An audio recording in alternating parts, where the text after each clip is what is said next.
শর্মির জেদের কাছে অবশেষে হার মানতে হলো রাইকে। হ্যাঁ বন্ধুরা, ভিডিওতে লাইক দিয়ে দেখতে থাকুন। রাই শর্মিকে বারবার বোঝানো সত্ত্বেও শর্মি জেদ করে বসে যে না, ও যে কোনো মূল্যেই হোক না কেন রায়ের সাথে দেখা করবেই। তখন শর্মি বলতে থাকে ঠিক আছে, বরঞ্চ আপনি আপনার বাড়ির অ্যাড্রেসটা দিয়ে দিন, আমি আপনার বাড়িতে এসে আপনার সাথে দেখা করে নিচ্ছি। নয়তো বা আমার আপনার সাথে যে দরকারটা আছে সেটা কোনো মতেই আমি পূরণ করতে পারবো না, আমার সত্যিই অনেক দরকার আপনার সাথে। তখন রাই বলতে থাকে ঠিক আছে, আপনার আমার বাড়ি অব্দি আসার কোনো প্রয়োজন নেই, আমি আসছি, কোথায় আসতে হবে আপনি বলুন আমাকে।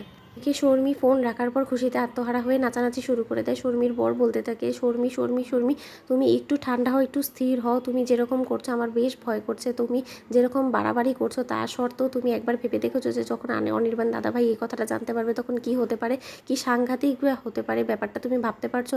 অনির্বাণ দাদাভাই কিন্তু এইসব একদম পছন্দ করে না, সেই আজকে সকালবেলাও কিন্তু বলে গিয়েছে তোমাকে এত বেশি ধমকালো, তা সত্ত্বেও তোমার লজ্জা শরম কিছুই নেই। তখন শর্মি বলতে থাকে ছাড়ো তো, আমার দাদাভাই আমাকে বকুনি দিয়েছে তাতে কি হয়েছে, তাই বলে কি আমি থেমে থাকবো? শর্মি এত সহজে দমে যাওয়ার মেয়ে না, তুমি ওসব নিয়ে ছেড়ে দাও তো, তোমার ওসব নিয়ে ভাবনা চিন্তা করার কোনো দরকার নেই, তুমি বরঞ্চ তোমার কাজে চলে যাও, যে কাজের জন্য তুমি এই কলকাতাতে এসেছো। তখন শর্মি বলতে থাকে আর আমিও যাই, গিয়ে তাড়াতাড়ি রেডি হয়ে নিই, নয়তো বা আবার ওনাকে ওয়েটিংয়ে আমার রাখতে হবে। তখন রাই ওই রেস্টুরেন্টে গিয়ে অপেক্ষা করতে থাকে। তখন শর্মি খুঁজে বার করতে না পেরে রাইকে ফোন করে বলতে থাকে যে আপনি কোথায়। তখন রাই টেবিল নাম্বার দেওয়া মাত্রই শর্মি খুঁজে পায় রাইকে আর বলতে থাকে আপনি কি রাই? তখন রাই বলতে থাকে হ্যাঁ, আমি আপনাকে চিনতে পারলাম না তো। তখন শর্মি বলতে থাকে আপনি আমাকে চিনতে পারবেন না সেটাই স্বাভাবিক, কারণ আমার সাথে আপনার আগে কখনো পরিচয় হয়নি, আমি আসলে অনির্বাণ সিনহার ছোট বোন হই শর্মি।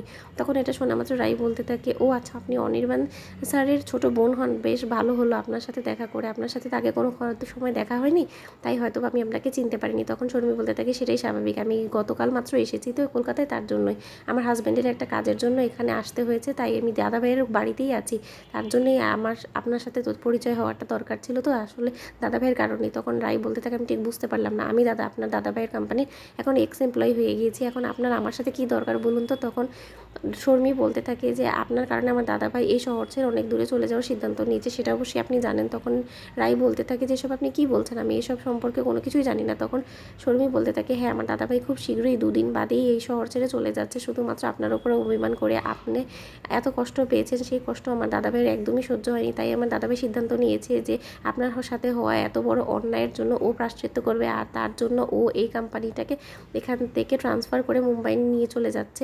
জানেন তো, ও অনেক কষ্ট করে তিলে তিলে কোম্পানিটা এখানে গড়ে তুলেছিল, ও বেশ মানিয়েও নিয়েছিল এই শহরটার সাথে, তার সত্ত্বেও হুট করে ডিসিশনটা বলা মাত্রই আমাদের গোটা বাড়িতে সব কিছু উথাল পাথাল হয়ে গেল, কিন্তু তা সত্ত্বেও আমরা কোনো মতে ওকে রাজি করাতে পারছি না, তাই আপনার কাছে এসেছি লাস্ট একবার অনুরোধ করতে, আপনি যদি একবার ওই অফিসে রিজয়েন করেন, আপনার রেজিগনেশন লেটারটা উইথড্র করে নেন, তাহলে হয়তো বা দাদাভাই আর এই শহর ছেড়ে চলে যাওয়ার ডিসিশনটা ক্যান্সেলও করে দিতে পারে, আমরা খুবই আশাবাদী আপনি যদি কাজটা একবার করে দিন। তো বন্ধুরা, তোমাদের ভিডিওটি ভালো লাগলে লাইক কমেন্ট শেয়ার করে সাবস্ক্রাইব করতে ভুলো না।